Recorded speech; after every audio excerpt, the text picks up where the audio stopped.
Hello everyone, welcome to our channel clear JIB CIB.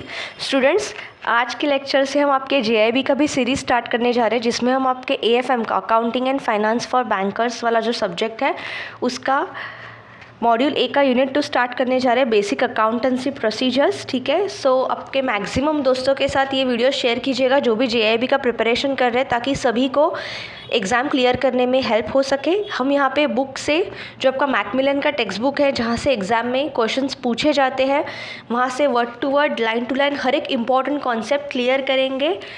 तो बने रहिएगा हमारे चैनल पे स्टूडेंट्स। देखिए, ये आपके सब्जेक्ट में जो फर्स्ट चैप्टर है वो हम कवर करेंगे ही आगे आने वाले लेक्चर्स में। वो पूरा थ्योरेटिकल सब्जेक्ट है, लेकिन थ्योरेटिकल चैप्टर है, लेकिन यहाँ पे हम ये अकाउंटेंसी प्रोसीजर से स्टार्ट करने जा रहे हैं, क्योंकि यहाँ से आपको एक्चुअली अकाउंटिंग के कॉन्सेप्ट समझना ज़रूरी है, जो कि ये क्रक्स है सब्जेक्ट का। So let us start.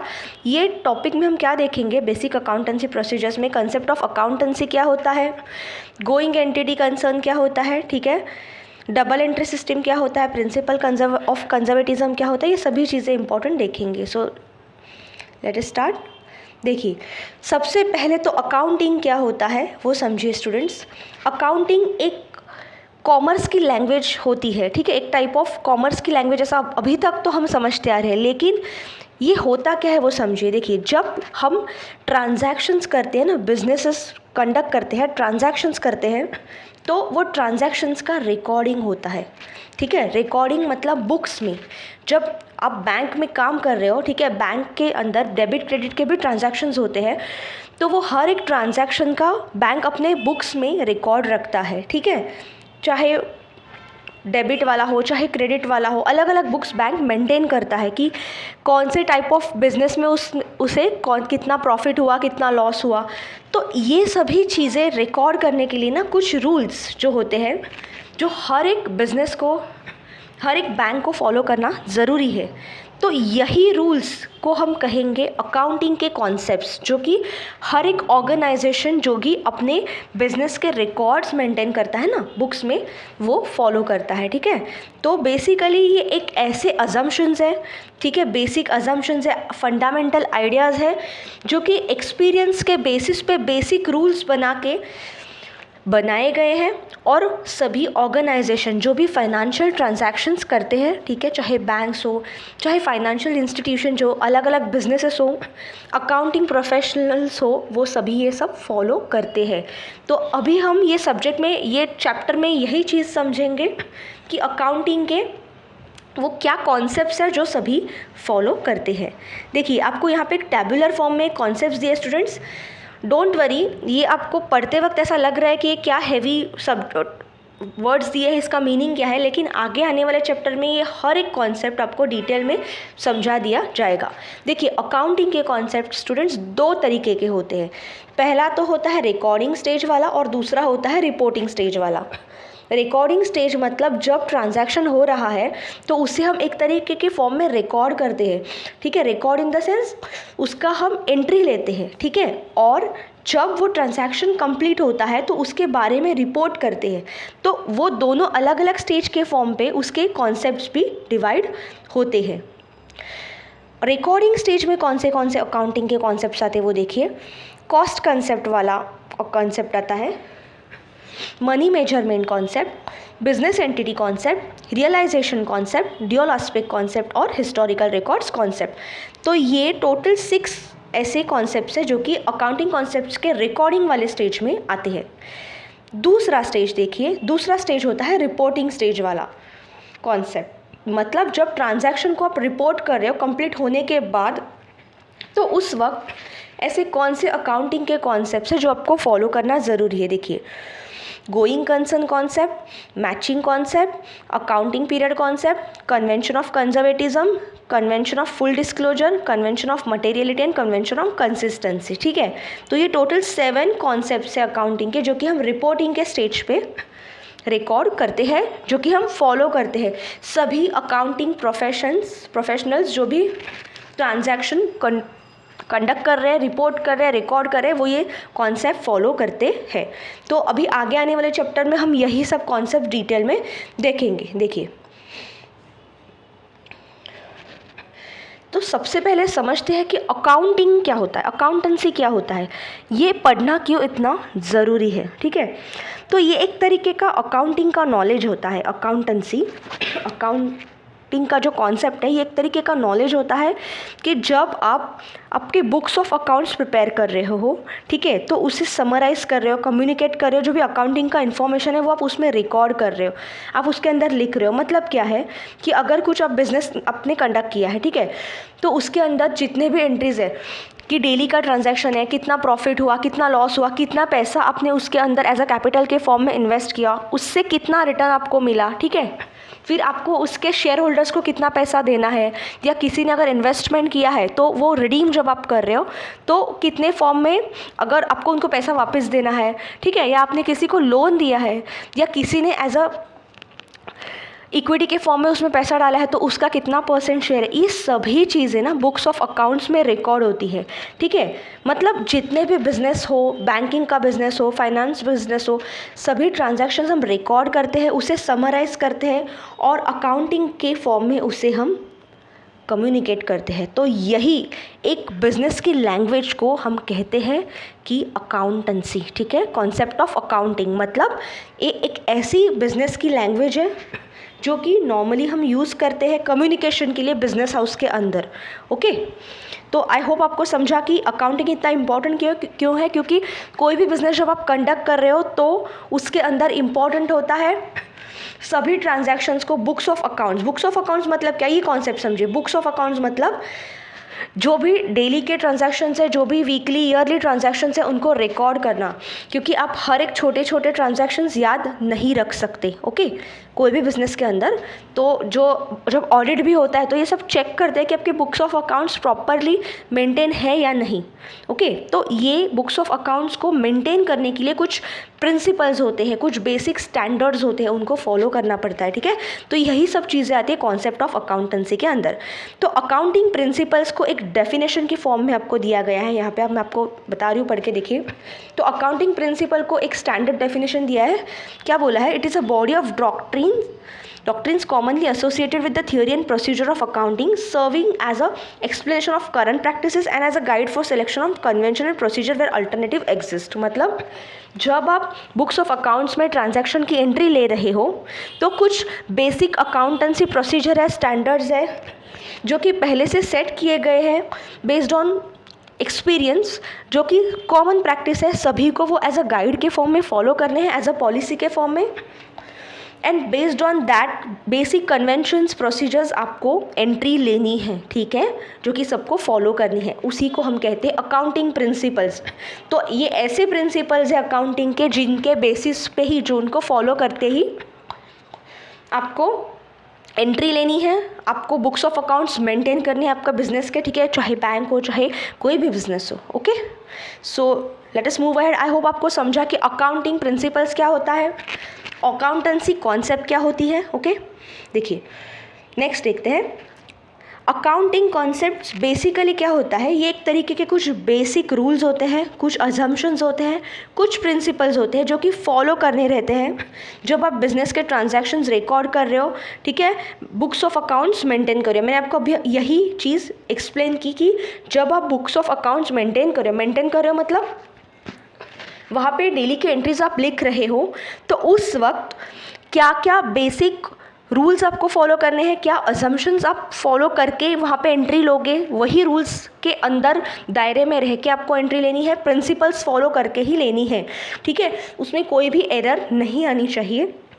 तो ये ऐसे कॉन्सेप्ट्स को हम कहेंगे अकाउंटिंग कॉन्सेप्ट्स या अकाउंटिंग प्रिंसिपल्स। ठीक है, तो ये बेसिकली कॉन्सेप्ट्स है, कुछ साइंटिफिक रूल्स के बेस पे, कुछ इंटरप्रिटेशंस के बेस पे बनाए गए हैं, ताकि हर एक बिजनेस जो हम कंडक्ट कर रहे हैं उसमें कंटिन्यूटी मेंटेन हो, उसे एक दूसरे के साथ कंपेयर किया जा सके। ठीक है, और यूनिवर्सली वो रूल्स एक्सेप्टेबल हो। ठीक है, तो इन सभी चीज़ों को मिला के ये कॉन्सेप्ट्स बनाए गए हैं, और इसीलिए अकाउंटिंग कन्वेंशंस डिनोट करते हैं एक ऐसे कस्टम्स, ऐसे ट्रेडिशंस जो कि हर एक को फॉलो करने हैं। तो अकाउंटिंग स्टैंडर्ड्स बनाते वक्त ये सब कस्टम्स, ट्रेडिशंस फॉलो किए गए हैं। तो आई होप अभी आपको क्लियरली समझा स्टूडेंट्स कि क्या होता है अकाउंटिंग प्रिंसिपल्स, अकाउंटिंग कॉन्सेप्ट। सो अभी देखते हैं जो हमने ये ऊपर टेबल देखा था ना कि कौन से अकाउंटिंग कॉन्सेप्ट है।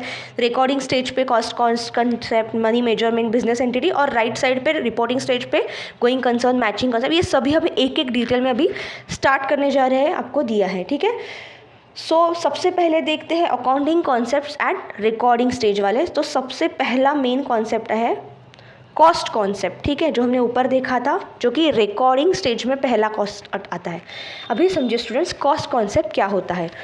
हर एक बिजनेस के अंदर जब हम बुक्स ऑफ अकाउंट के अंदर एंट्री लेते हैं ना, एंट्री लेते हैं मतलब कुछ भी ट्रांजैक्शन हुआ या कुछ भी ट्रांजैक्शन, हमने कुछ चीज़ खरीदी, कुछ चीज़ बेची, ठीक है, तो उसका एंट्री जब हम अकाउंट में अपने बुक में लेंगे, वो एंट्री हमेशा कॉस्ट प्राइस के बेसिस पे आएगा।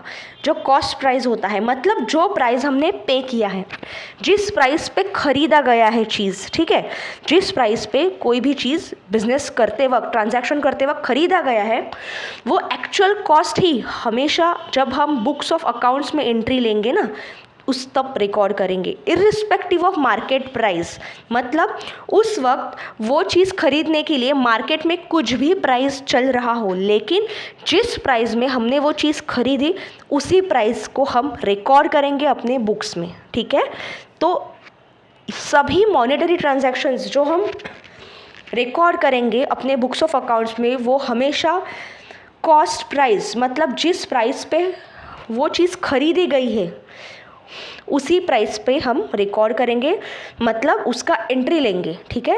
रिकॉर्ड करेंगे इन द सेंस एंट्री लेंगे, चाहे मार्केट में उसकी कुछ भी प्राइस हो। बस यही सीधी साधी कॉन्सेप्ट है, इसी कॉन्सेप्ट को हम कहेंगे कॉस्ट कॉन्सेप्ट, ठीक है। आपको यही क्लियर चीज़ दी गई है कि कॉस्ट कॉन्सेप्ट के अंदर क्या होता है।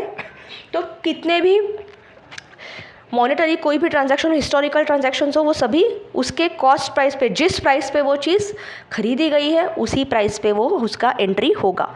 इसका एग्जांपल देखते हैं। मशीनरी अगर खरीदी गई है किसी बिजनेस के लिए, तो जिस चीज़ पे, जिस प्राइस पे वो खरीदी गई है, ठीक है, मतलब सप्लायर को जो कॉस्ट प्राइस हमने पे की, अभी कॉस्ट प्राइस के अंडर देखिए जो मशीन की प्राइस है वो तो आएगी ही, प्लस उसका जितना भी एक्सपेंस हुआ है, मतलब वो मशीनरी को लाने के लिए, अगर वो हेवी मशीनरी है तो वो उसकी डिलीवरी लेने के लिए, उसे इंस्टॉल करने के लिए भी जितना खर्चा हुआ वो भी सब कॉस्ट प्राइस पे ऐड होगा। फॉर एग्जांपल, अब अगर सपोज़ हमें एक मशीन लेनी है जिसकी कॉस्ट है 1 लाख रुपीज़, ठीक है, हमने वो परचेज़ की, लेकिन उसकी जो डिलीवरी कॉस्ट है, मतलब वो मशीन हैवी है, उसे वो फैक्ट्री से उठा के अपने बिज़नेस, मतलब वो होलसेलर या रिटेलर जिससे आप खरीद रहे हो उससे लेके अपने बिज़नेस के फैक्ट्री में लाने के लिए सपोज़ कॉस्ट पड़ रही है 5000 रुपीज़, ठीक है, 5000 रुपीज़, और उसका इंस्टॉलिंग का चार्ज सपोज़ है मोर 5000 रुपीज़, ठीक है।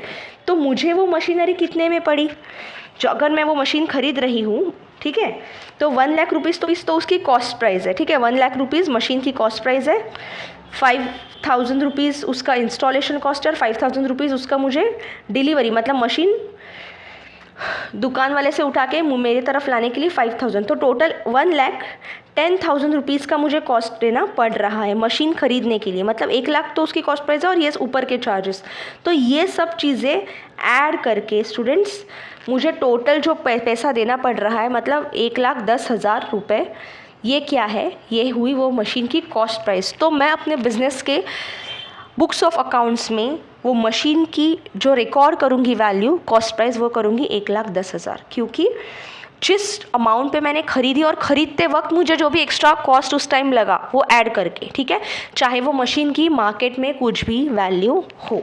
ओके, सो आई होप आपको ये समझा। इसके एप्लीकेशंस क्या है समझते हैं। देखिए, इसका यूज़ कहाँ होता है, जो भी फिक्स एसेट्स होते हैं ना, फिक्स एसेट्स जब हम उसे परचेस करते हैं तो हम उसे कॉस्ट प्राइस में परचेस करते हैं, ना कि उसकी मार्केट वैल्यू में परचेस करते हैं, ठीक है, उसकी कॉस्ट प्राइस में उसे परचेस करते हैं। और नेक्स्ट उसका एप्लीकेशन है कि सभी ट्रांजैक्शंस जो हम रिकॉर्ड कर रहे हैं वो उसकी उस टाइम पे क्या प्रेजेंट वैल्यू हम पे कर रहे हैं उस पर रिकॉर्ड कर रहे हैं, ना कि उसकी फ्यूचर में क्या वैल्यू है उस पे बेसिस पे, ठीक है। फिर तीसरा पॉइंट है अनरियलाइज गेन्स आर इग्नोर्ड, मतलब ऐसे गेन्स जो कि रियलाइज नहीं है लेकिन हो सकते हैं, उसको फ़िलहाल तो इग्नोर करेंगे, ठीक है। फिलहाल हम कितना उसके लिए पैसा पे कर रहे हैं वही अपने बुक्स ऑफ अकाउंट्स में एज अ कॉस्ट प्राइस वो एसेट की आएगी, वो मशीन की आएगी। और चौथा है ऐसे आइटम्स जिन पे कोई भी कॉस्ट नहीं लगी, वो अकाउंट्स बुक्स ऑफ अकाउंट्स में उसकी एंट्री नहीं होगी। ये हम देखेंगे, इसके बेसिस पे आगे और एक पॉइंट आएगा ही। तो मतलब एक ऐसे ट्रांजैक्शंस, ऐसे कॉस्ट जिसके लिए हमने पैसा पे नहीं किया है, कुछ पैसा मतलब मॉनेटरी पेमेंट नहीं किया है, तो उसका अकाउंट्स बुक्स ऑफ अकाउंट्स में एंट्री नहीं आएगा। ओके, आई होप आपको समझा कि कॉस्ट कॉन्सेप्ट क्या होता है। बस इतना ही ध्यान रखिए कि कॉस्ट प्राइस जो भी वैल्यू हमें परचेसिंग के लिए लगी, ठीक है, इंक्लूडिंग उसके ऊपर जो भी एक्सपेंसेस होते हैं, ठीक है, इंस्टॉलेशन एक्सपेंस हुआ, उसका ट्रैवल करके लाने के लिए मतलब उसका क्या बोल सकते हैं, ट्रांसपोर्टेशन कॉस्ट हुआ, एडमिनिस्ट्रेटिव कॉस्ट, वो सब ऐड हो जाए क्या, ऐड करके आपको कितने में वो चीज़ पड़ी, कितने में खरीदी, वही चीज़ आप बुक्स ऑफ अकाउंट्स में एज अ कॉस्ट प्राइस के फॉर्म पे लिखोगे। ओके, देखिए, तो इसी को हम बेसिकली क्या कहते हैं, इसी को हम कहते हैं book value of that transaction और ऑफ दैट एसेट। तो चाहे हम कोई भी रिसोर्स बाय कर रहे हो, लैंड बाय कर रहे हो, बिल्डिंग बाय कर रहे हो, मशीनरी बाय कर रहे हो, प्रॉपर्टी बाय कर रहे हो, तो ये सब क्या है, ये बिजनेस के लिए पहले तो एसेट्स होते हैं, ठीक है। एसेट्स मतलब ऐसे कुछ इन्वेस्टमेंट जहाँ से वो बिज़नेस के लिए फ्यूचर में कुछ इनकम जनरेट हो सकता है, ठीक है, होगा या हो सकता है, या वो बेच के आराम से पैसा बिजनेस ग्रो बना सकता है। तो ये ऐसे एसेट्स के लिए हम उस टाइम पे क्या कॉस्ट पे कर रहे हैं, ठीक है, उसकी क्या वर्थ प्राइस एसेट खरीदते वक्त हम पे कर रहे हैं, उसी को ओरिजिनल परचेस प्राइस, देखिए ये वर्ड्स देखिए, ये बहुत इंपॉर्टेंट है। ओरिजिनल परचेस प्राइस क्या हम पे कर रहे हैं वो एसेट को खरीदने के लिए, इसी चीज़ को हम बोलेंगे कि cost price of that asset. और अपने बुक्स ऑफ अकाउंट्स में, अपने बुक्स में बिजनेस के ट्रांजैक्शंस की आप हमेशा वही वैल्यू रिकॉर्ड करोगे सभी एसेट्स की, और उस वैल्यू को हम बोलेंगे बुक वैल्यू। उस वैल्यू को हम क्या बोलेंगे स्टूडेंट्स, बुक वैल्यू, ठीक है। लेकिन कुछ केसेस में, सर्टन एसेट्स के केस में अकाउंटिंग वैल्यू और मार्केट वैल्यू सेम रहती है। अभी ये देखिए, ये कॉन्सेप्ट थोड़ा अलग आ जाता है यहाँ पे। कुछ केसेस में क्या होता है कि जिस वैल्यू पे आपने खरीदी, अगर उस वक्त मार्केट में भी वो एसेट की वैल्यू सेम ही चल रही है, तो वो केस में आपके बुक्स ऑफ अकाउंट्स में उसकी वैल्यू दोनों की बराबर रहेगी। मतलब cost price of that asset और market value of that asset same रहेगी, लेकिन not in all cases, only in some cases, ठीक है। तो इसीलिए देखिए, ये कब होगा, जब जिस डेट पे आपने एसेट खरीदा है उस डेट पे मार्केट की क्या वैल्यू है, और उसके कितने टाइम बाद आप चेक कर रहे हो कि क्या वैल्यू वो एसेट की है।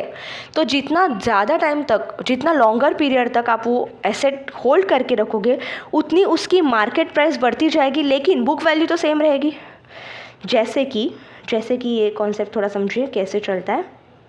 देखिए, सपोज आज आपने एक लैंड खरीदी, उसकी कॉस्ट है 10 लाख रुपीज़, ठीक है, और मार्केट में भी उसकी वैल्यू है 10 लाख रुपीज़। लेकिन अगर आप आफ्टर 10 ईयर्स वो लैंड की कॉस्ट देख रहे हो, तो उसकी कॉस्ट हो गई सपोज 15 लाख रुपीज़, क्योंकि लैंड है, एसेट है, ऑब्वियसली एप्रिसिएशन तो होगा। लैंड एक ऐसा एसेट है जिसमें हमेशा एप्रिसिएशन होता है।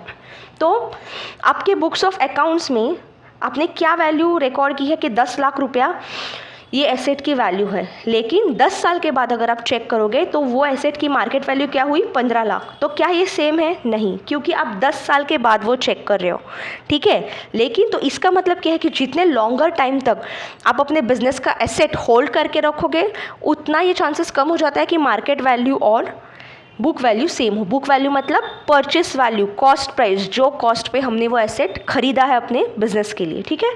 तो इसका मतलब क्या है, देखिए ये तो हुआ एसेट के फॉर्म में, लेकिन कुछ ऐसे भी चीज़ें होती है जिसमें हम एक कॉन्सेप्ट देखते हैं कि वो चीज़ जैसे जैसे हम यूज़ करते हैं जैसे कि ऐसे कुछ एसेट्स होते हैं, हम उसे एसेट नहीं बोलेंगे, ऐसे कुछ इन्वेस्टमेंट होते हैं जो जैसे ही टाइमली आप यूज़ करते हो ना उसका कॉस्ट घट जाता है, डेप्रिसिएशन होता है। मतलब जैसे कि अगर आपने आज एक कार खरीदी, ठीक है, कार एसेट नहीं हो सकता, हम उसे लायबिलिटी बोल सकते हैं या एक इन्वेस्टमेंट बोल सकते हैं।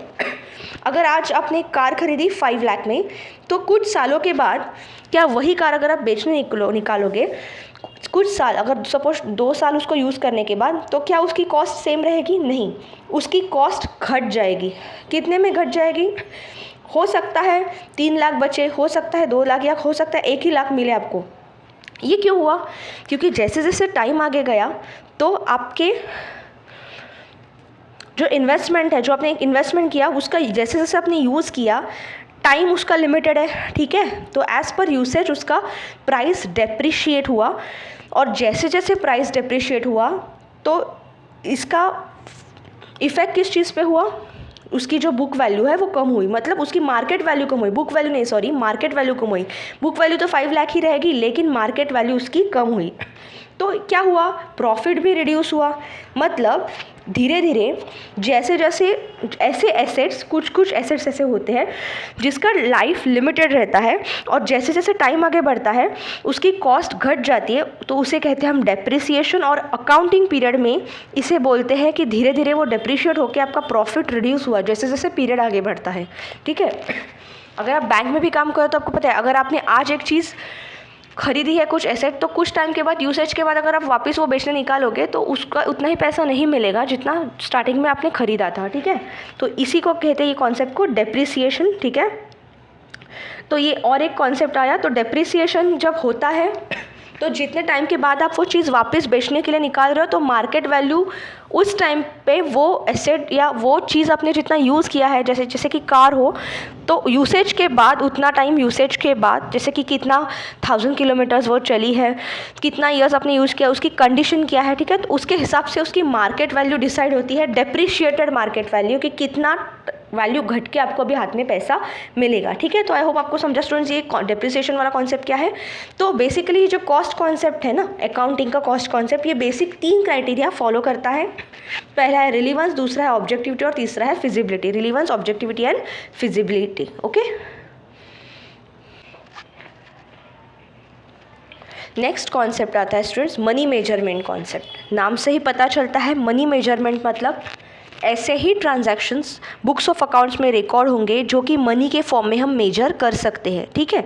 जिनको हम मनी के फॉर्म में मेजर नहीं कर सकते, ऐसा कोई भी ट्रांजैक्शन बुक्स ऑफ अकाउंट में रिकॉर्ड नहीं होगा, उसका लिखित में एंट्री नहीं होगा। इसका कॉमन सेंस है ना, मतलब अगर आप पैसे पे ही नहीं कर रहे हो तो आप एंट्री किस चीज़ का करोगे ना, कितना पैसा पे किया, क्योंकि जब हम एंट्री कर रहे हैं तो उसके लिए कितना मनी हमने पे किया है उसी के बेसिस पे तो हम एंट्री करेंगे ना बुक्स ऑफ अकाउंट्स। बस इतना नॉर्मल कॉन्सेप्ट है, ठीक है। इसके एप्लीकेशंस देखिए क्या है, देखिए जैसे कि हेल्थ ऑफ प्रोप्रिएटर और मैनेजर, जो भी ऑर्गेनाइजेशन का प्रोप्रिएटर, जो भी ओनर है, उसका हेल्थ कैसा है, क्या ये हम रिकॉर्ड कर सकते हैं अपने बुक्स ऑफ अकाउंट्स में? नहीं। हेल्थ को हम मनी के फॉर्म में कैसे दिखाएंगे ना, ऑब्वियसली वो हेल्थ इंपॉर्टेंट है बिजनेस के लिए, क्योंकि अगर उसका हेल्थ ठीक नहीं रहेगा तो वो काम कैसे करेगा, अपना बेस्ट कैसे देगा ना बिजनेस के लिए। लेकिन ये एक ड्रॉबैक है, ये हम मनी के फॉर्म में नहीं इसको दिखा सकते बुक्स ऑफ अकाउंट्स में। दूसरा क्या है कि इन्फ्लेशन डिफ्लेशन जो है वैल्यू ऑफ एसेट का, उसको हम बता सकते हैं क्या? नहीं बता सकते, ठीक है। फिर तीसरा क्या है, ऐसे अकाउंटिंग ट्रांजैक्शंस ही रिकॉर्ड करेंगे जिनका क्वांटिटेटिव टर्म्स में हम डिनोट कर सकते हैं, मतलब मॉनेटरी के वैल्यू के फॉर्म में हम उसे बता सकते हैं, ठीक है। तो ये कुछ ड्रॉबैक्स है मनी मेजरमेंट कॉन्सेप्ट के, लेकिन इसका मतलब ये है सिर्फ ऐसे ही ट्रांजैक्शंस बुक्स ऑफ अकाउंट्स में रिकॉर्ड होंगे जो कि मनी के फॉर्म में हम डिनोट कर सकते हैं, ठीक है। Only those facts are expressible in terms of money are recorded in the books of account, ठीक है। तो और एक बात, जब आप कोई भी 2 ट्रांजैक्शंस कंपेयर कर रहे हो ना, तो उन दोनों का फॉर्म, उन दोनों का नंबर ऑफ यूनिट्स, या उन दोनों का आप बोल सकते हो यूनिट सेम होना चाहिए। जैसे कि अलग अलग टाइप के ट्रांजैक्शंस आप कंपेयर नहीं कर सकते। क्या आप 5 बिल्डिंग्स को 10 मशीन्स के साथ कंपेयर कर सकते हो? नहीं। आपको अगर बिल्डिंग का आप यूनिट ले रहे हो, unit in the sense building का एज अ मेजरमेंट कंसेप्ट दे रहे हो, नंबर ऑफ बिल्डिंग्स का, तो उसका कंपेरिजन नंबर ऑफ बिल्डिंग्स के मेजरमेंट कॉन्सेप्ट के ही साथ होगा। अगर आप ट्रक्स का कॉन्सेप्ट ले रहे हो तो ट्रक्स के साथ ही होगा। मतलब क्या है कि इनका डिनोमिनेटर जो है वो सेम होना चाहिए, डिनोमिनेटर सेम होना चाहिए इन द सेंस उसका जो टाइप ऑफ यूनिट है ना वो सेम होना चाहिए, तभी आप उसको कंपेयर कर सकते हो, ठीक है। और उसका एंट्री जब आप बुक्स ऑफ अकाउंट्स में लोगे तो उसका जो टाइप ऑफ यूनिट है वो सेम होना चाहिए, ठीक है। तो अभी ये मनी मेजरमेंट कॉन्सेप्ट है, उसके ड्रॉबैक्स होते हैं, 2 ड्रॉबैक्स है। कौन से ड्रॉबैक्स है देखिए। तो पहला ड्रॉबैक तो ये है कि बिजनेस के लिए कितना भी चाहे इम्पॉर्टेंट थिंग हो, अगर वो मनी के फॉर्म में हम एक्सप्रेस नहीं कर सकते तो वो बुक्स ऑफ अकाउंट्स में रिकॉर्ड नहीं होगा, ठीक है। ऐसा कोई भी ट्रांजैक्शंस जो कि हम मनी के फॉर्म में एक्सप्रेस नहीं कर सकते वो बुक्स ऑफ अकाउंट में रिकॉर्ड नहीं होगा। इसका एग्जांपल क्या है, देखिए, state of health of managing director, मतलब मैनेजिंग डायरेक्टर ऑफ कंपनी का अभी हेल्थ कैसा चल रहा है। भले ही वो कंपनी की सक्सेस के लिए, बिजनेस के सक्सेस के लिए अपना बेस्ट दे रहा है, लेकिन क्या उसका हेल्थ हम मॉनेटरी मनी के फॉर्म में दिखा सकते हैं? नहीं। अगर नहीं दिखा सकते तो इसीलिए उसे हम बुक्स ऑफ अकाउंट्स में रिकॉर्ड नहीं करेंगे। तो ये क्या हुआ, ये एक तरीके का ड्रॉबैक हुआ। जैसे कि प्रोडक्शन मैनेजर या चीफ ऑडिटर का खुद का, अगर वो सपोज स्ट्राइक पे जाते हैं, ठीक है, सपोज ऑडिटर या प्रोडक्शन मैनेजर, तो वो क्या किसे अफेक्ट करेगा? वर्किंग कंडीशंस जो है फैक्ट्री की उस पर अफेक्ट करेगा, उसका लॉस होगा डेली का, ठीक है। तो क्या वो स्ट्राइक पे जाने का जो थिंग है, क्या हम उसे बुक्स ऑफ अकाउंट्स में रिकॉर्ड कर सकते हैं? नहीं कर सकते ना, क्योंकि क्या आप उसे मनी में के फॉर्म में काउंट कर सकते हो? नहीं कर सकते। तो ये क्या है, ये एक तरीके का ड्रॉबैक है, ठीक है। ये ड्रॉबैक है कि आप बस ऐसे ही ट्रांजैक्शंस रिकॉर्ड कर सकते हो जो कि मनी के फॉर्म में दिखा सकते हो, ठीक है। तो ऐसे ही हैपनिंग्स आप रिकॉर्ड करोगे, भले ही ऐसे कितने भी अदर थिंग्स हो जो कि बिजनेस के फ्यूचर के लिए, प्रॉफिटेबिलिटी के लिए इंपॉर्टेंट है, लेकिन अगर वो मनी के फॉर्म में नहीं दिखा सकते तो उसका रिकॉर्डिंग बुक्स ऑफ अकाउंट्स में नहीं होगा, ठीक है। सेकेंड ड्रॉबैक देखते हैं क्या है।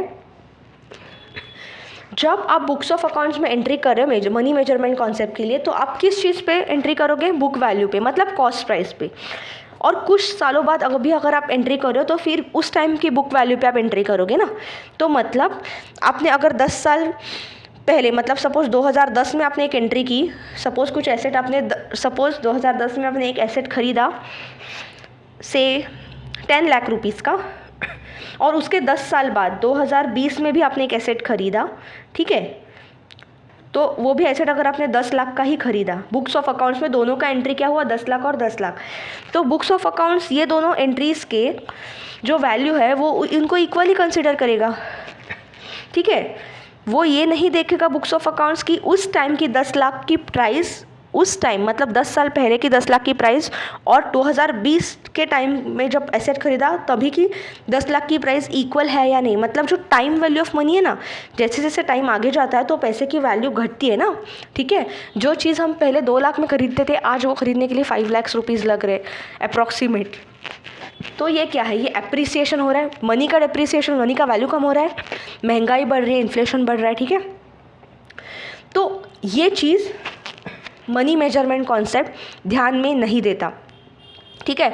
मनी मेजरमेंट कॉन्सेप्ट बस इतना ही देखता है, उसके लिए कितना मनी लगा, कितना कॉस्ट लगा, उसका आप एंट्री करो बुक्स ऑफ अकाउंट्स में, चाहे वो पुराना एंट्री हो चाहे वो आज का एंट्री हो, दोनों की अगर वैल्यू सेम दिख रही है, उसका रिकॉर्डिंग का जो भी मनी का वैल्यू जितना दिया है, आपने पे किया है, तो वो इक्वल है। वो ये नहीं देखेगा कि वो 10 साल पहले अगर 10 लाख भरे और आज 10 लाख भरे हैं तो उन दोनों की वैल्यू सेम नहीं है, ठीक है। उन दोनों की वैल्यू सेम नहीं है। 10 साल पहले अगर 10 लाख की वैल्यू जो थी और आज की 10 लाख की वैल्यू, उनमें फ़र्क है, ठीक है। तो ये दूसरा ड्रॉबैक है। आई होप स्टूडेंट आपको समझा कि कौन से ड्रॉबैक्स हैं मनी मेजरमेंट कॉन्सेप्ट के अंदर। नेक्स्ट देखते हैं बिजनेस एंटिटी कॉन्सेप्ट।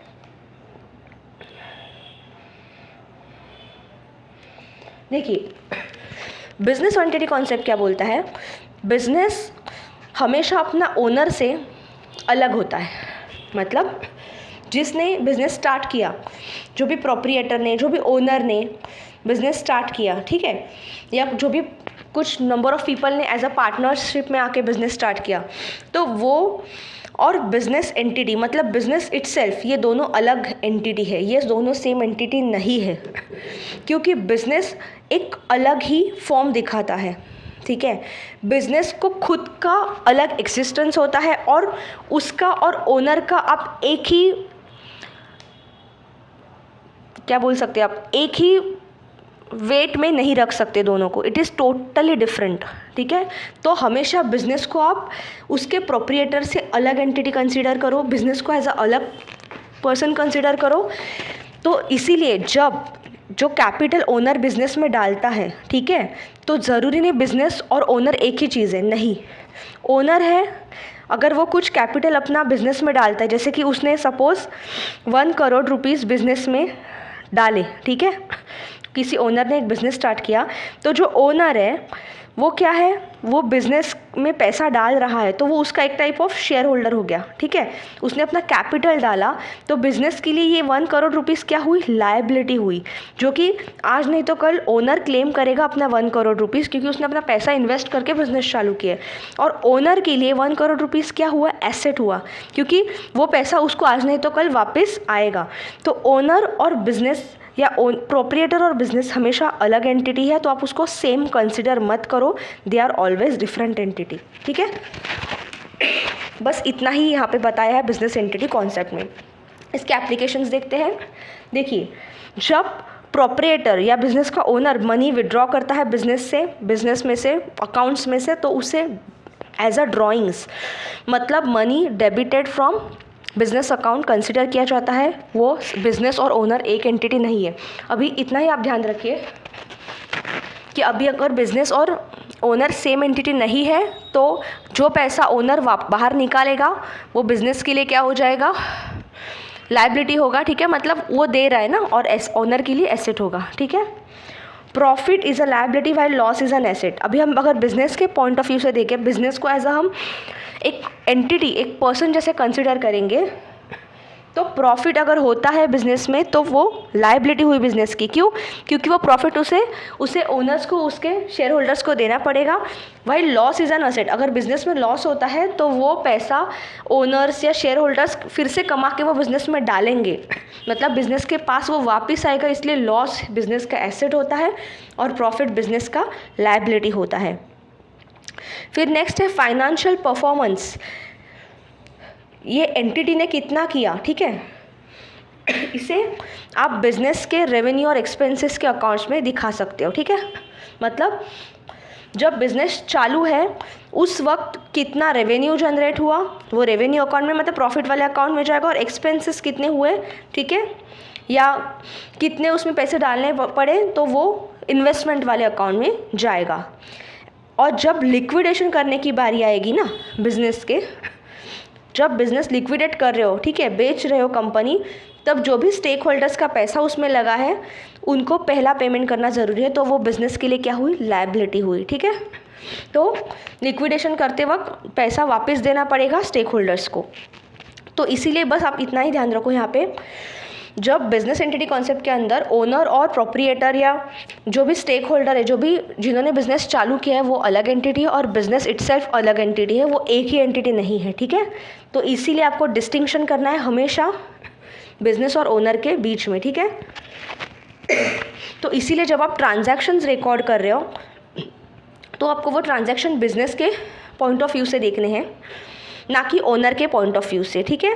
और आप एंटरप्राइज को एज इकोनॉमिक यूनिट देखिए, जो कि सेपरेट है ओनर से, ठीक है। मतलब एंटरप्राइज इन द सेंस आपका जो कंपनी है उसको आप एक अलग ही इकोनॉमिक यूनिट समझिए, और वो ओनर्स या ओनर्स से अलग है, उसके अपने ट्रांजैक्शंस अलग होंगे। ओनर जो पैसा निकालेगा वो अपना, उसका खुद का बुक्स ऑफ अकाउंट्स रहेगा, बिजनेस का अपना खुद का बुक्स ऑफ अकाउंट्स रहेगा, ठीक है। तो इसीलिए जो भी पैसा ओनर उसमें डाल रहे हैं उसे वो फ्यूचर में क्लेम कर सकता है, करेगा ही ना, डेफिनेटली, क्योंकि अगर ओनर ने 1 करोड़ रुपीज़ डाला है बिजनेस चालू करने के लिए, तो वो उसने अपना खुद का कैपिटल ला के डाला है। कल अगर प्रॉफिट होता है तो जितना कैपिटल उसने डाला है वो कैपिटल प्लस उसका प्रॉफिट, इंटरेस्ट, वो चार्ज करेगा ही, वो लेगा ही, ठीक है। तो यही कॉन्सेप्ट आता है बिजनेस एंटिटी कॉन्सेप्ट के अंदर, ठीक है। तो बेसिकली ये डिस्टिंक्शन करना आना ज़रूरी है कि बिजनेस एंटिटी क्या होती है और ओनर्स क्या होता है। बिजनेस को आपको जो ओनर है, प्रोप्रिएटर है, उससे हमेशा अलग ही डिसाइड करना है। ये इजी हो जाता है डिस्टिंक्शन लिमिटेड कंपनी के लिए, ठीक है, जहाँ पे आप कंपनी को एज अ लीगल एंटिटी या पर्सन के हिसाब से कंसिडर कर रहे हो। एज अ लीगल आप एक कंपनी को, एक बिजनेस को हमेशा एक लीगल के फॉर्म में, लीगल एंटिटी के फॉर्म में अगर कंसिडर कर रहे हो in case of limited company, तो ये कॉन्सेप्ट आसान होता है क्योंकि वहाँ पे बिजनेस और आप ओनर को डिफरेंट कंसिडर कर रहे हो। लेकिन कुछ ऐसे बिजनेस के टाइप्स होते हैं जहाँ पे ये डिस्टिंक्शन करना बहुत डिफ़िकल्ट होता है, ठीक है। लिमिटेड कंपनी के अंदर आप कंपनी को जो legal entity as a national person consider करके उसके खुद के अलग ही ट्रांजैक्शंस होते हैं, चाहे प्रोडक्शन हो, ओनिंग हो, मैनेजिंग हो, स्टोरिंग हो, ट्रांसफरिंग हो। लेकिन अगर आप पार्टनरशिप कंपनी फॉर्म कर रहे हो ना, या वन मैन बिजनेस मतलब सिंगल प्रोप्रिएटर वाला बिजनेस देख रहे हो, तो वहाँ पे बिजनेस के ट्रांजैक्शन और ओनर के ट्रांजैक्शंस को डिफरेंट कंसिडर करना इन बुक्स ऑफ अकाउंट्स बहुत डिफ़िकल्ट हो जाता है। लेकिन वो इम्पॉर्टेंट होता है। जब आप बुक्स ऑफ अकाउंट्स मेंटेन करोगे तब आपको बिजनेस को और ओनर को डिफरेंट, ओनर या मल्टीपल ओनर्स को डिफरेंट एंटिटी के फॉर्म में कंसिडर करना है, ठीक है। और ओनर के जो पर्सनल एक्सपेंसेस है और हाउस होल्ड एक्सपेंसेस के लिए जो भी वो पैसा निकालता है, ठीक है, कंपनी के अकाउंट से, चाहे फूड के लिए, क्लोथिंग के लिए, हाउसिंग के लिए, एंटरटेनमेंट, डेब्ट्स के लिए, मॉर्गेज के लिए, वो जितने भी बिजनेस के कंपनी के अकाउंट से अगर पैसा निकाल रहा है ओनर या पार्टनरशिप वाले ओनर्स, तो वो कंपनी के बुक्स ऑफ अकाउंट्स में नहीं आएंगे, ठीक है। कंपनी के बुक्स ऑफ अकाउंट में नहीं आएंगे इन द सेंस वो डेबिट हो जाएंगे बिजनेस के अकाउंट से कि इसने ओनर ने इतने पैसे निकाल लिए। लेकिन वो जो बिजनेस का अकाउंट है ना, वो ओनर का खुद का अकाउंट नहीं है। बिजनेस का अकाउंट, बुक्स ऑफ अकाउंट अलग रहेगा और ओनर का बुक्स ऑफ अकाउंट अलग रहेगा। तो ओनर जितना भी पैसा बिजनेस के अकाउंट से निकाल रहा है उसका एंट्री बिजनेस के अकाउंट में एज अ एसेट के फॉर्म में रहेगा। मतलब ओनर पैसे निकाल के ले रहा है, तो वो बिजनेस के लिए लॉस है, ठीक है। और ओनर अपने खर्चे के लिए निकाल रहा है, तो ओनर का अपना अलग बुक्स ऑफ अकाउंट्स में उसका एंट्री होगा। दोनों के अकाउंट सेम नहीं होंगे। बिजनेस का बुक्स ऑफ अकाउंट और ओनर का बुक्स ऑफ अकाउंट सेम नहीं होगा, ठीक है। बस इतना ही यहाँ पे आपको कॉन्सेप्ट समझाया है, ठीक है। तो ये अलग डिस्टिंक्शन करने का क्या रीज़न है ये तो समझना ज़रूरी है। देखिए क्या होता है कि कभी कभी ओनर्स क्या सोचते हैं कि बिज़नेस मैंने स्टार्ट किया तो मैं ही वहीं से सब पैसे निकाल लूँगा मेरे डेली के खर्चे के लिए और मैं बिज़नेस भी चलाऊँगा, मैं बुक्स ऑफ अकाउंट्स ऐसे बताऊँगा। तो ऐसा नहीं चलेगा। जब आप बिज़नेस फॉर्म कर रहे हो तो बिज़नेस के बुक्स ऑफ अकाउंट्स को और ओनर के खुद के बुक्स ऑफ अकाउंट्स को अलग एंटिटी कंसिडर करना बहुत ज़रूरी है।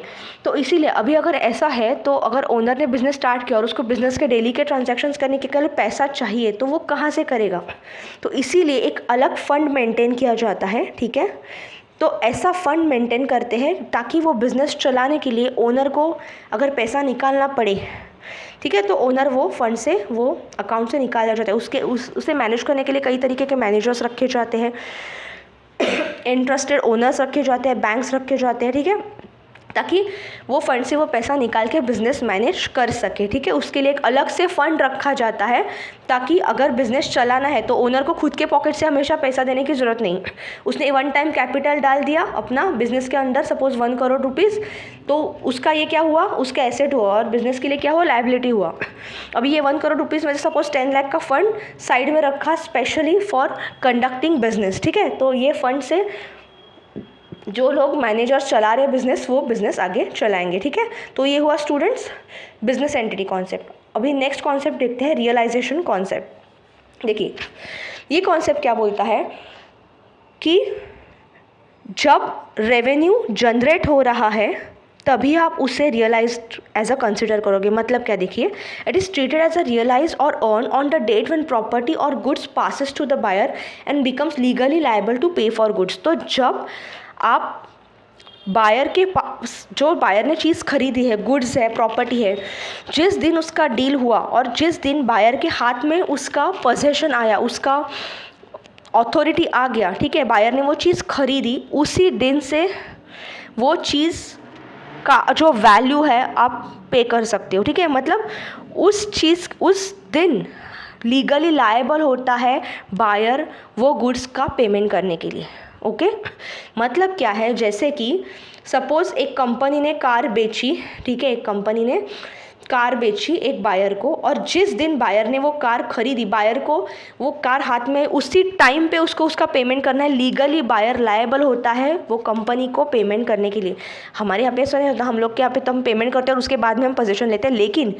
लेकिन ये जो अकाउंटिंग कॉन्सेप्ट के अंदर क्या बोल रहे हैं कि रियलाइजेशन कॉन्सेप्ट, जब बायर के हाथ में उसका प्रॉपर्टी का पोजेशन आ जाएगा, वो एक्चुअली अर्न करेगा, तभी से वो लीगली लायबल होगा वो गुड्स को पेमेंट करने के लिए। ठीक है, तो यही कॉन्सेप्ट बताया रियलाइजेशन कॉन्सेप्ट में। देखिए इसके एप्लीकेशन क्या है। No future income is consider, future income consider नहीं करेंगे। जिस दिन उसको पोजेशन आया, उसने जो चीज़ खरीदी, हाथ में उसकी अथॉरिटी आ गई, उसको पेमेंट इमीडिएट करना है, लीगली वो लायबल हो जाता है।